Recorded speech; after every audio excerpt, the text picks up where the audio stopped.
ಹೊರವಲಯದ ಆನೇಕಲ್ ಬಳಿ 2 ದಿನದ ಹಿಂದೆ ಚಿರತೆ ಪ್ರತ್ಯಕ್ಷಗೊಂಡು ಆ ಚಿರತೆ ಹೆಜ್ಜೆ ಗುರುತು ಕಂಡು ಆ ಭಾಗದ ಜನ ಭಯಭೀತರಾಗಿದ್ದರು.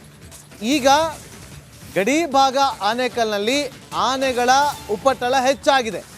ಕಾಂಪೌಂಡನ್ನು ಧ್ವಂಸಗೊಳಿಸಿ ತೋಟಗಳಿಗೆ ನುಗ್ಗಿ ದಾಂಧಲೆಯನ್ನು ನಡೆಸಿದೆ. ಗಡಿ ಗ್ರಾಮದ ಸೋಲೂರು ಸುತ್ತಮುತ್ತ ಕಾಡಾನೆಗಳ ಹಾವಳಿ ಹೆಚ್ಚಾಗಿದೆ. ತರಕಾರಿ, ಜೋಳ, ಸೊಪ್ಪು ಬೆಳೆಗಳು ಸಂಪೂರ್ಣವಾಗಿ ನಾಶವನ್ನು ಕೂಡ ಮಾಡಿದೆ.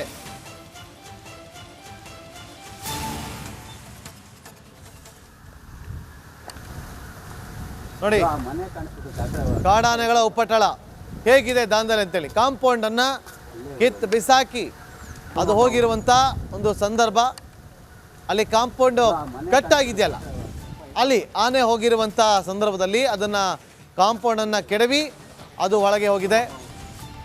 ಕಾಂಪೌಂಡನ್ನು ಧ್ವಂಸಗೊಳಿಸಿ ದಾಂಧಲೆ ನಡೆಸಿರುವಂಥ ಕಾಡಾನೆ. ತರಕಾರಿ, ಜೋಳ, ಸೊಪ್ಪು ಬೆಳೆಗಳು ಸಂಪೂರ್ಣವಾಗಿ ನಾಶ ಆಗಿದೆ. ಕಳೆದ 2 ತಿಂಗಳಿಂದ ನಿರಂತರವಾಗಿ ಕಾಡಾನೆಗಳ ಹಾವಳಿ ಹೆಚ್ಚಾಗ್ತಾನೆ ಇದೆ. ಈಗ ಕಾಡಿನಿಂದ ನಾಡಿನತ್ತ ಪ್ರಾಣಿಗಳು ಲಗ್ಗೆ ಇಡ್ತಾ ಇದೆ.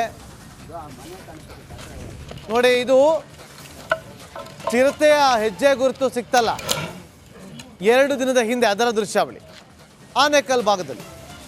ಈಗ ಆನೆಯ ಉಪಟಳ ನೋಡಿ. ಇನ್ನೊಂದು ಬೆಳೆ ಸಂಪೂರ್ಣವಾಗಿ ನಾಶ ಆಗಿರೋದನ್ನು ಕೂಡ ನಾವು ನಿಮಗೆ ತೋರಿಸ್ತೀವಿ.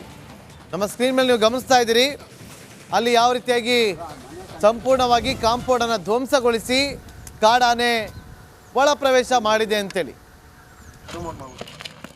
ನೋಡಿ. ಇನ್ನು ಈ ಆನೆ ಹಾವಳಿ ಆಗ್ತಾ ಇರುವ ವಿಚಾರಕ್ಕೆ ಸಂಬಂಧಪಟ್ಟಂತೆ, ಘಟನೆಗೆ ಸಂಬಂಧಪಟ್ಟಂತೆ ನಮ್ಮ ಆನೇಕಲ್ ಪ್ರತಿನಿಧಿ ನವೀನ್ ಒಂದು ಪ್ರತ್ಯಕ್ಷ ವರದಿಯನ್ನು ಕೊಟ್ಟಿದ್ದಾರೆ. ನೋಡ್ಕೊಂಬರೋಣ ಬನ್ನಿ.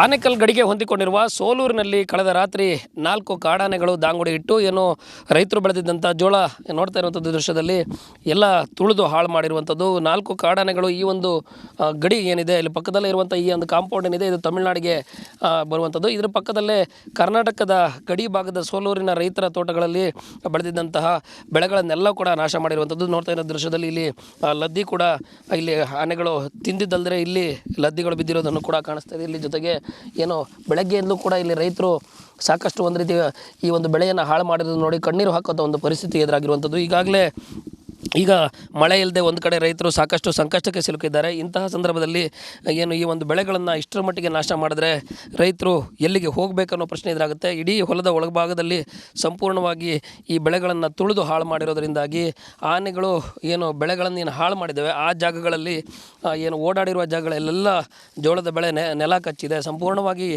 ಏನು ಬೆಳೆದು ನಿಂತಿದ್ದಂತಹ ಜೋಳದ ಕಡ್ಡಿಗಳೆಲ್ಲವೂ ಕೂಡ ಈಗ ಹಾಳಾಗಿರೋದ್ರಿಂದಾಗಿ ರೈತರು ತಲೆ ಮೇಲೆ ಕೈ ಹೊತ್ತು ಕೂರುವ ಪರಿಸ್ಥಿತಿ ಎದುರಾಗಿರುವಂಥದ್ದು. ಈಗಾಗಲೇ ಈ ಒಂದು ಬೆಳೆಯನ್ನು ಏನು ಪ್ರತಿದಿನವೂ ರೈತರು ಇಲ್ಲಿ ಅಕ್ಕಪಕ್ಕದಲ್ಲಿ ಹೈನುಗಾರಿಕೆಯನ್ನು ಹೆಚ್ಚಾಗಿ ಮಾಡ್ತಿರೋದ್ರಿಂದ ಈ ಒಂದು ಬೆಳೆಯನ್ನು ನಂಬಿ ಜೀವನ ನಡೆಸ್ತಿದ್ರು. ಆದರೆ ಆನೆಗಳು ಪದೇ ಪದೇ ಈ ರೀತಿ ಮಾಡ್ತಾ ಇರೋದ್ರಿಂದಾಗಿ ಸಮಸ್ಯೆ ಎದುರಾಗಿರೋದು. ಜೊತೆಗೆ ಇಲ್ಲಿ ಪ್ರಮುಖವಾಗಿ ಪಕ್ಕದಲ್ಲೇ ಇರುವಂಥ ಒಂದು ಕಾಂಪೌಂಡ್ ಏನು ಬೃಹತ್ ಗಾತ್ರದ ಕಾಂಪೌಂಡನ್ನು ಕೆಡೆದು ಹಾಕಿರೋದು ನಾನು ಅದನ್ನು ಕೂಡ ದೃಶ್ಯದಲ್ಲಿ ತೋರಿಸ್ತೀನಿ ತಮಗೆ. ಅದಲ್ಲೇ ಇರುವಂಥ ಈ ಒಂದು ಕಾಂಪೌಂಡ್ ಏನಿದೆ ಅದನ್ನು ರಾತ್ರಿ ಕೆಡವಿ ಹಾಳು ಮಾಡಿರುವಂಥದ್ದು. ಈಗಾಗಲೇ ಏನು ಎಷ್ಟು ಎತ್ತರವರೆಗೂ ಇದೆ ಅಂತ ಹೇಳಿದ್ರೆ 10 ರಿಂದ 12 ಕಲ್ಲನ್ನು ಜೋಡಿಸಿ ಅದರ ಇಟ್ಟಿಗೆ ಕಲ್ಲನ್ನು ಜೋಡಿಸಿ ಎತ್ತರದ ಕಾಂಪೌಂಡನ್ನು ನಿರ್ಮಾಣ ಮಾಡಿದರೆ ಆ ಇಡೀ ಕಾಂಪೌಂಡನ್ನು ಕೆಡವಿ ಹಾಕಿರುವ ಆನೆಗಳು ಏನು ಈ ಒಂದು ಬೆಳೆಗಳನ್ನು ಹಾಳು ಮಾಡಿದ್ದಾವೆ. ಸಾಕಷ್ಟು ನಾಶ ಮಾಡಿದ್ದು ಕಳೆದ ರಾತ್ರಿ ಬಂದ ಸಂದರ್ಭದಲ್ಲಿ 4 ಕಾಡಾನೆಗಳ ಇದ್ದು ಅನ್ನೋದು ಗೊತ್ತಾಗಿರುವಂಥದ್ದು. ಈಗಾಗಲೇ ಎಷ್ಟು ಉದ್ದದ ಮತ್ತು ಎಷ್ಟು ಹತ್ತಿರದ ಹೈಟಲ್ಲಿದೆ ಅಂತ ಹೇಳಿದ್ರೆ ಇಂತಹ ಕಾಂಪೌಂಡನ್ನು ಕೂಡ ಈಗ ಕಬ್ಬಿಣದ ಸರಳುಗಳು ಮತ್ತು ವಿದ್ಯುತ್ ಸಂಪರ್ಕ ಇದ್ದರೂ ಸಹ ಆನೆಗಳು